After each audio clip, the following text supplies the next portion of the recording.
Welcome to C Online. These online modules are designed to complement introductory courses in C programming and systems programming. We've developed an online system to help you learn to write programs and to visualize your programs. In this module, we'll learn about basic programming concepts and practices.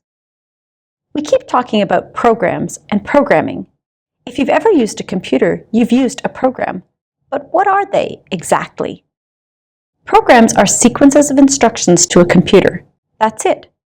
But we can do a lot with a sequence of instructions to a computer. The computer itself is not smart.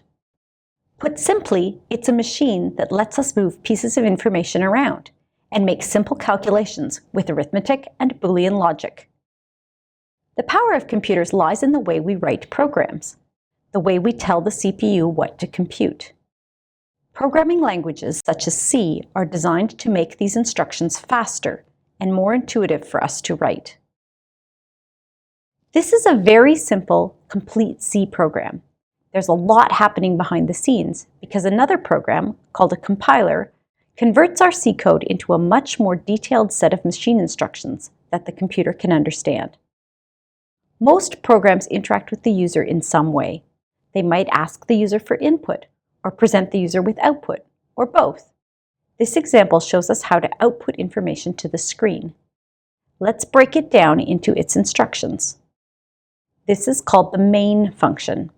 You can think of it as a wrapper for the core of a program. When we tell the computer to run our program, it will execute the instructions in the main function. For now, every instruction you write will be inside these curly braces. This line tells the computer to output some text to the screen. The sentence, "Hello world." You can see that the text we want to print to the screen is enclosed in quotation marks. The quotation marks are important to differentiate the text we want to output from other instructions like printf and int main. The text inside the quotation marks is called a string literal.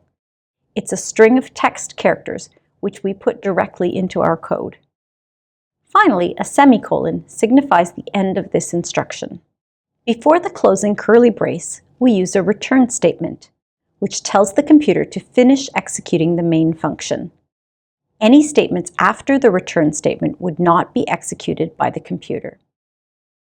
Finally, we need to specify that we want our program to be able to use input and output, since that's not built into the core of the C language. We place a #include directive at the top of the program. This isn't an instruction to be executed when we run our program. It just adds code from another file to your own code. It makes instructions like printf available for your program to use. C code needs to be compiled before we can run it. The PCRS-C system automatically compiles your code for you when you submit your programs. Since it's already compiled, let's run our program. The instructions are sent to the computer's processor sequentially, meaning one at a time, and in the order specified by our code. With the visualizer, we can step through each instruction and see the results. First, our program tells the computer that it is starting the main function. When we start our main function, you can see main appear. When the program prints "Hello World," the output shows up in our standard output box. Finally, the return statement gets executed, signifying the end of the main function. Now our program is finished executing.